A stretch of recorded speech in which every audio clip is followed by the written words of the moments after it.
Jag fick vara här 3 månader och då gjorde de förtvivlade försök hemifrån att få loss mig. Men de hade alltså satt ifrån början en diagnos och det var manodepressiv psykos. Och när min mamma hade skrivit på att jag behövde vårdas så hade de rätt att följa den här sjukdomen. Så en gång när jag kom in på expedition här så fick jag se en lista på bordet med mitt namn och då frågade jag vad är detta för något? Och så var det då markeringar om jag var uppåt eller om jag var neråt. Och då menar jag på det att det berodde på vilken sköterska som var i tjänst. Hur är det? Jag har inte varit någon lätt patient.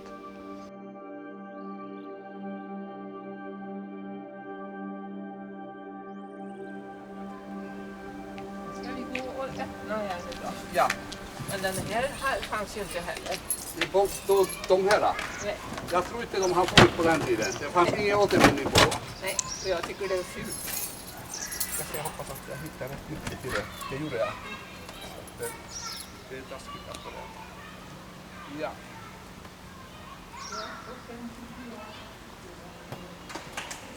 Då önskar jag er välkomna till Resta sjukhus.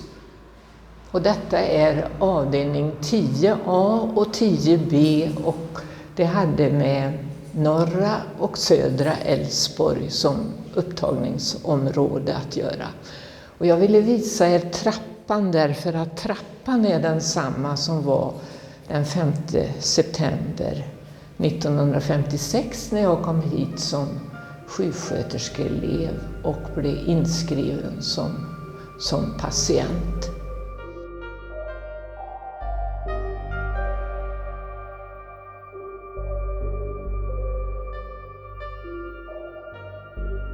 Och då har jag tänkt mig så här att i den här trappan har det gått väldigt många både upp och blivit inskrivna och aldrig kommit härifrån. Och så har det gått besökare och så har det gått friare som fria till sköterskorna som bodde på översta våningen. Det är så här att jag tycker att 100 års historia inom sinnessjukhusvården får inte bara glömmas. Och jag är så gammal så jag faktiskt är ett ögonvittne hur det var att vara patient på 50-talet.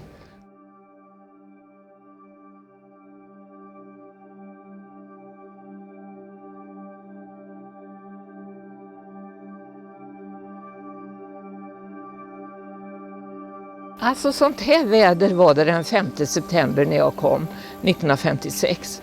En alldeles strålande höstdag. Och jag tycker att jag har förlorat en hel höst med alla färger och allt för jag fick inte gå ut mer. Och här fanns det ingen trädgård utan här var det ett jättestort bord som alla patienter fick plats när de skulle äta mellanmål. Och så gick de runt i en ring här.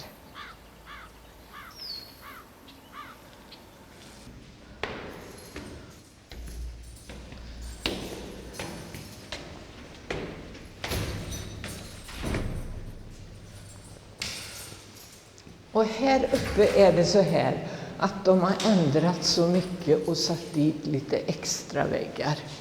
Så att jag känner inte igen mig mer än en viss korridor.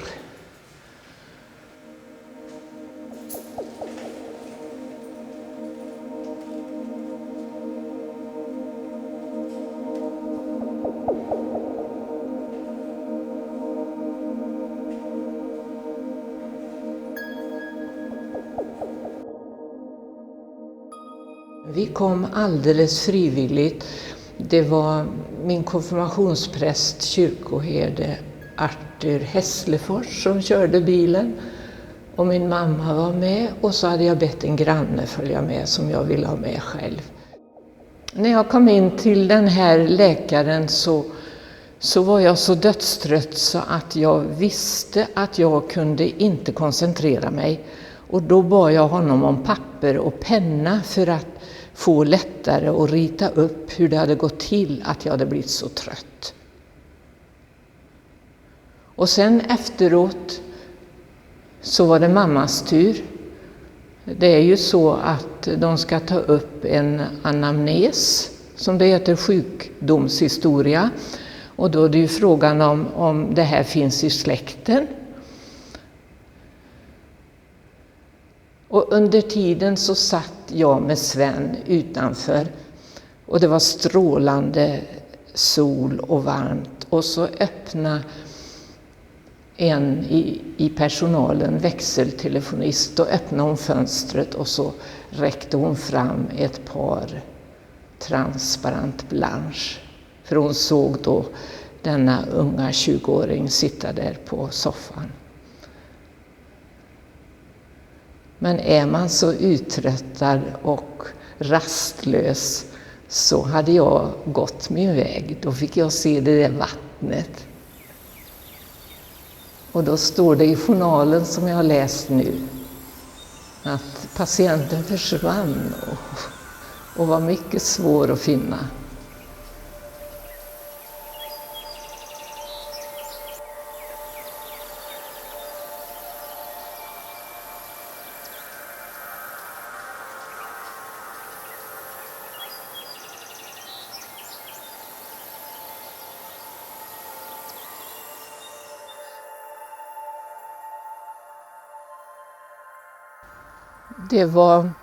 Det var varenda ny patient som blev mottagen med. En kom bara innanför dörrarna, så var det deras rutin att ta av kläderna och så en vit patientskjorta och så lägga i bälte.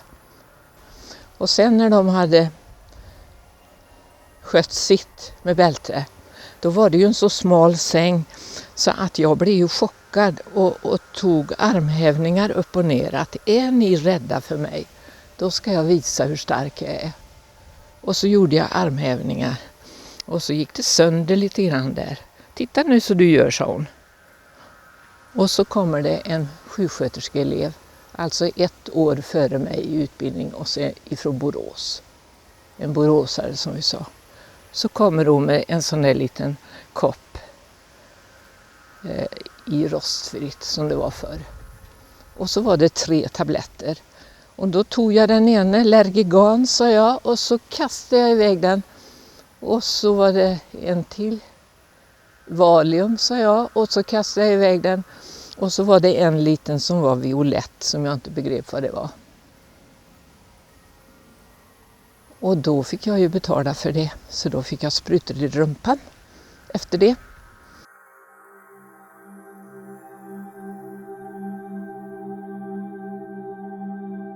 Alltså när jag ville på Sahlgrenska sjukhuset börja inom psykiatrin så säger rektorn, syster är för ung för det. Men jag var inte för ung att bli patient på den värsta avdelningen. Och jag blev chockad utav sättet som rutinerna, om man säger så. Alla fick ligga i bälte på nätterna. Och i dagrummet, om det var någon som bråkade, så tog de bältet och bara kopplade upp i en krok på väggen. Och så fick de sitta på en sån där gymnastikbänk, typ, låg. Jag försökte att få vara med där och se, jag ville ju ha omväxling, jag visste inte vad jag skulle ta mig till här. Men enligt journalen så står det efter 3 veckor att jag inte ligger still i sängen. Så att under tiden jag behandlades med dessa sprutor så skulle jag ligga natt och dag. Och efter 3 veckor kom äntligen min skolkamrat upp, hade fått veta det hemma, att jag var här. Och det har vi pratat om. Då fick hon syn på bältet direkt och då sa hon, då var jag nära att börja gråta. För hon kunde ju inte tänka sig varför jag skulle ligga i bälte.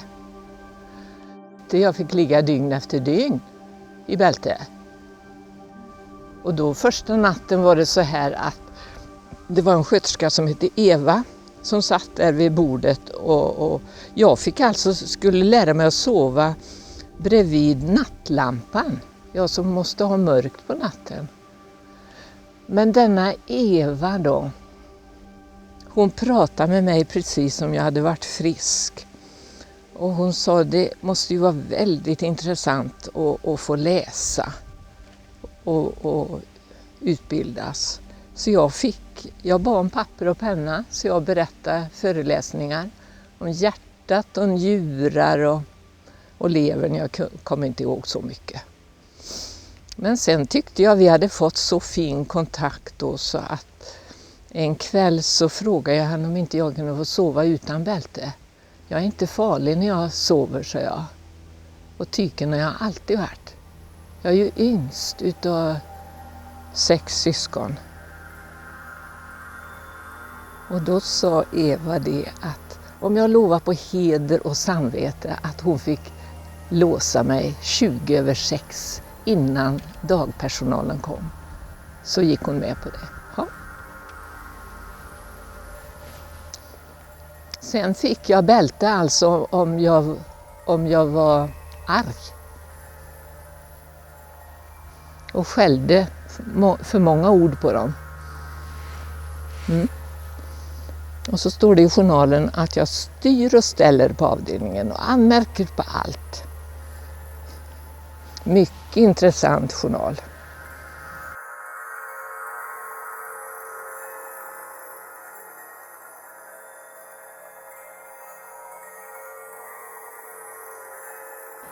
Här var det ett tvättställ när jag hade klarat att ta mig hit igen för att jag tyckte bäst om personalen här så jag ville inte vara på lugn avdelning.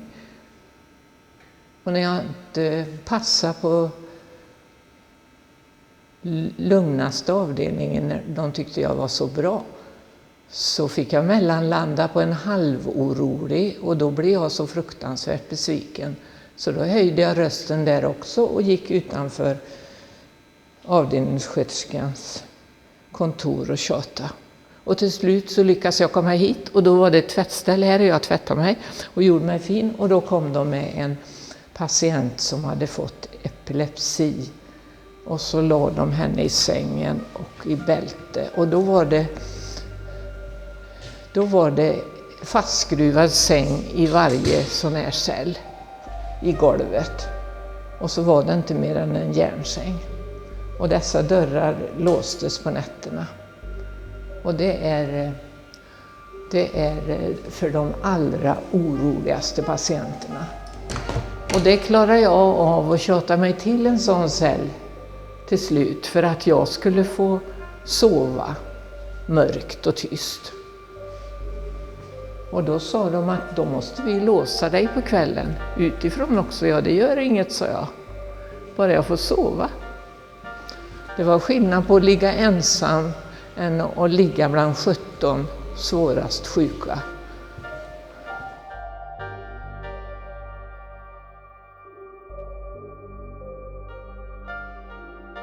Det var ju så här att min yngste bror kom hit direkt nästan. Och då körde han över 10 mil på Vespa för att få hälsa på mig. Och så när jag låg och sjöng i bältet då på kvällen, blott en dag. Så när jag kommer till andra versen så kommer översköterskan in och bjuder mig på äpple mitt i sången. Och då frågade jag kände ju igen dem, transparent blanche. Då frågade jag hur har de kommit hit? Hon svarade inte och då hjälpte jag henne och så har de kommit med bussen, sa jag. Ja, sa hon. Och sen om några dagar kom mamma på besök och då frågade jag mamma hur fick jag de äpplena? Ja, sa hon, det var Martin som hade kört hela vägen för att hälsa på dig och han fick inte komma in. Så att när han kom hem så grät han, sa mamma. Och det har ju hjälpt mig, alltså alla de här åren när jag inte har begripit mig på deras behandling. Så har jag liksom plockat de här fina grejerna, fina minnena utav sköterskor som pratar med mig som vanligt. Och det är precis 3 meter. Plus den där översta. Och inga fönster. Och här innanför gick patienterna runt.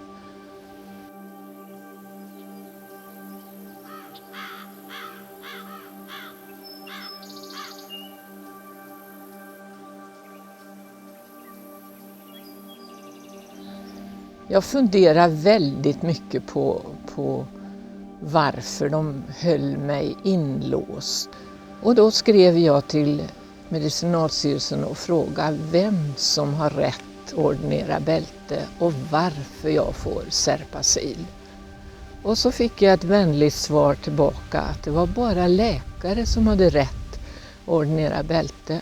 Och jag fick Serpacil därför att det var lättare att behandla mig ifrån en depression än ifrån mani.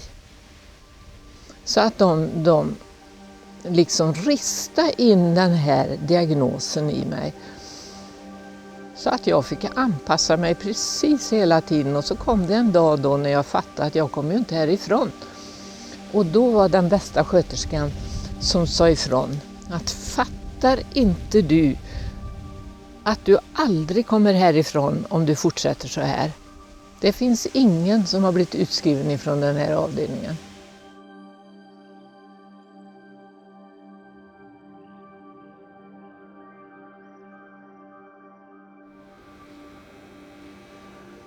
Ja, och här borta är utgången till rastgården. Och här är alla celler. Och jag klarar av att springa ifrån sovsalarna hela vägen här och förbi alla dessa dörrar.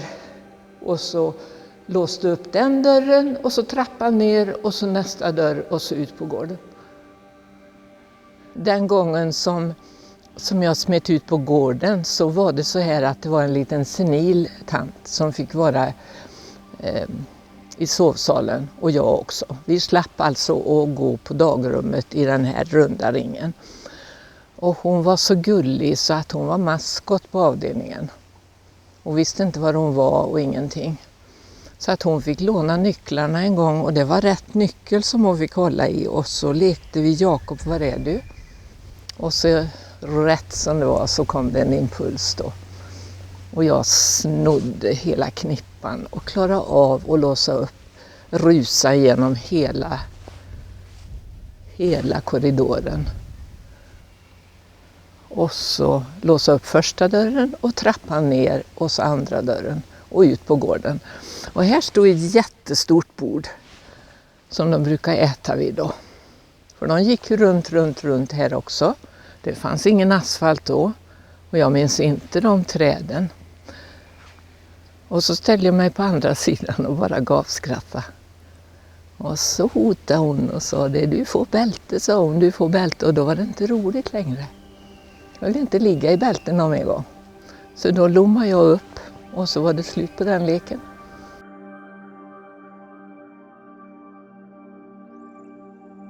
Det är många som frågar mig hur länge jag var på Resta. Och då har jag skämts också. Jag har skämts för allting precis. Överhuvudtaget att jag har legat i bälte, att jag har varit här för det har varit ett ökänt ställe.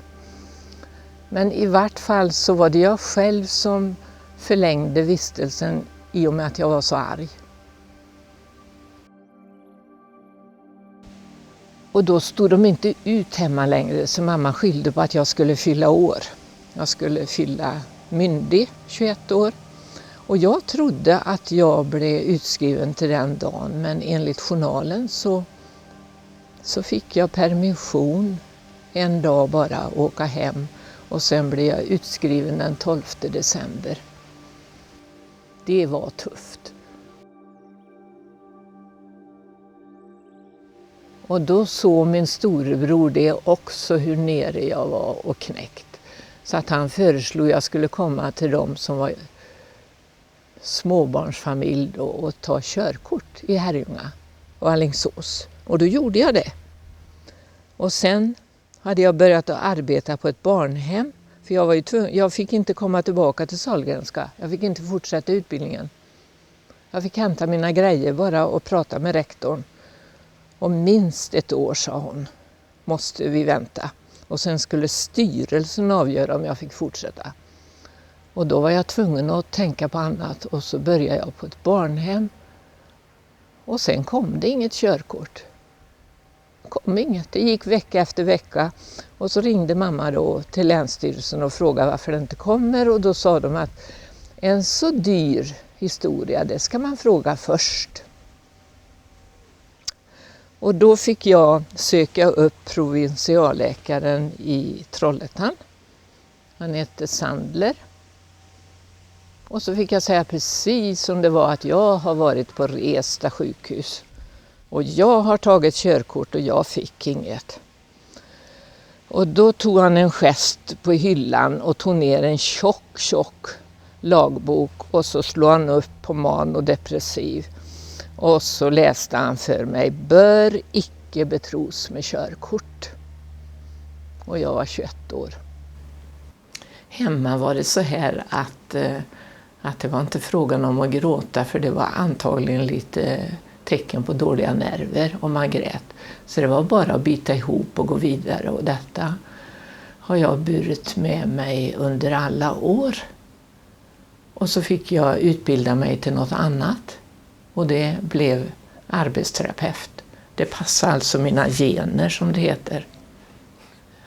Sen när jag var färdig arbetsterapeut så hade det gått 5 år, för jag var tvungen att vänta minst 5 år för att få ta körkort igen. Och då gick jag i Göteborg och sökte upp den läkare som hade gett mig sömntabletter. Och jag var tvungen att berätta för honom att jag klarar inte av att åka till Resta och möta dem. Och då berättade han för mig hur jag skulle förhålla mig. Och när de frågade mig då om jag ansåg att jag var sjuk när jag kom, så måste du säga ja, för annars är du ändå sjukare. Och den frågan klarar jag. Och alla psykologprov klarar jag. Och jag klarar tills han var halvvägs inne i min journal och läste. Då fungerar mitt temperament, så då sa jag det. Men står det så, sa jag, det kan det väl inte vara. Ja, sa han, och så viftade han bort det och så fortsatte han.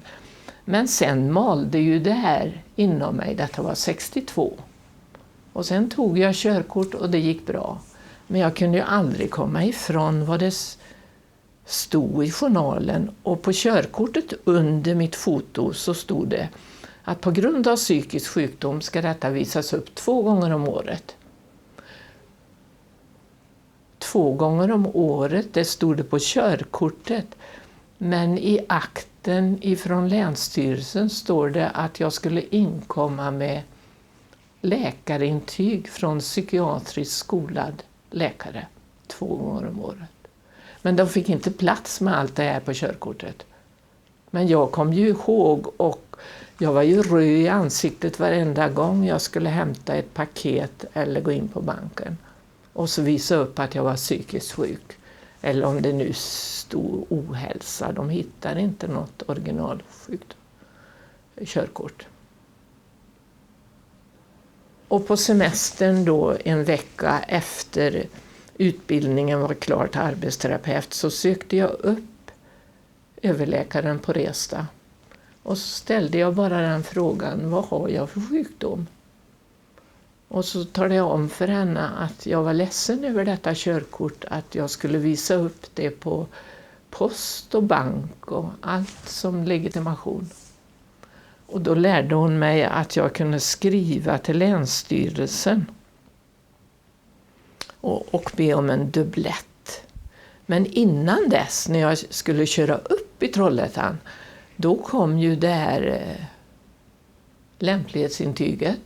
Och då stod det ifrån Länsstyrelsen, oaktat den sjukdom ni lider av kan ni betros med körkort.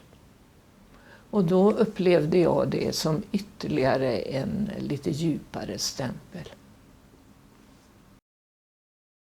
Jag har fått leva med detta under alla år. Vad står det i min journal om mig utöver dessa diagnoser?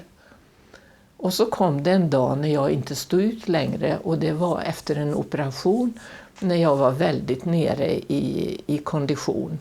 Då bestämde jag, nu eller aldrig måste jag läsa och se vad de har skrivit. Och detta var 2007. Och det gick så till att jag hade inte varit på sjukhus på 50 år. Så att när jag skulle möta all personal i sjukgymnastik och på en eftervårdsavdelning på Högsbo, så kom de ifrån alla håll, ifrån alla dörrar och presenterade sig, sina funktioner och så. Det blev en sån positiv chock så att alla minnen flöt upp ifrån förra gången, 50 år tidigare, när de bara busade på mig och klädde av mig naken och så la mig i bälte. Så att ja, det var associationer ifrån alla sätt som påminde om Resta och journalen. Så att min bok som jag har skrivit, Patienten är frisk och pigg för övrigt, den är bara en genomgång utav min sjukjournal. Så jag har inte berättat hur bra jag haft det hemma och inte 50 år emellan dessa två upplevelser utav sjukhus. När jag stod där på biblioteket och skämdes över att jag skulle leta efter den här diagnosen, manodepressiv psykos,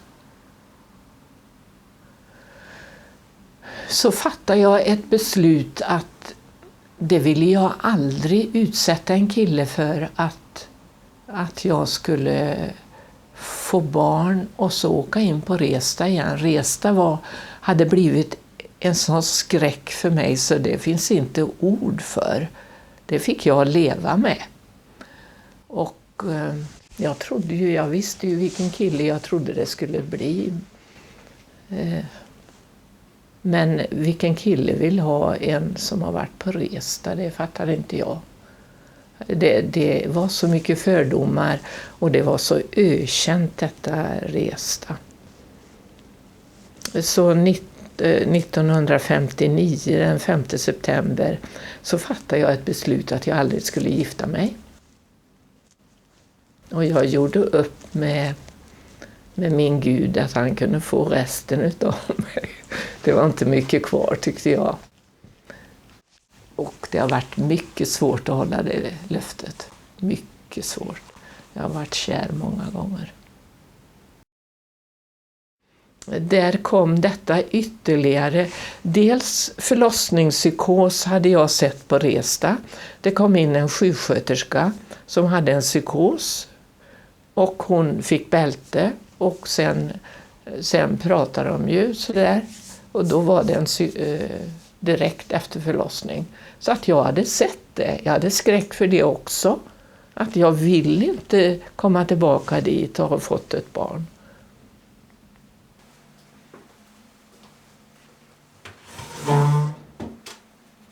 Så jag hade varit utanför Trollhättan både i Sjuntorp och Velanda. Och så mötte jag ett par därifrån och då sa de att det var länge sedan du var här. Och då sa jag att jag slutat på Räddningsmissionen men jag kan komma och predika. För jag skulle vilja bli pastor när jag inte fick bli sjuksköterska. Men de tog inte emot mig för jag hade varit på Resta. Det var 1988 till 1993. Sen har jag haft kontakt med Trollhättan.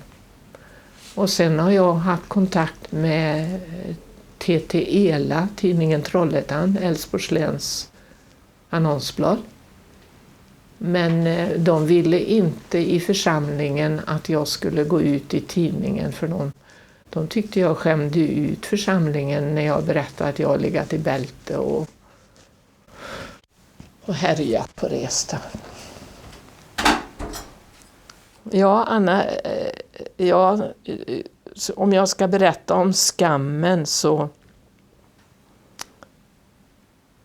så ska inte folk komma och säga att det inget märkvärdigt är att få en psykisk ohälsa, för det sitter så djupt. Men nu kom det en dag när jag bestämde mig att bita huvudet av skammen.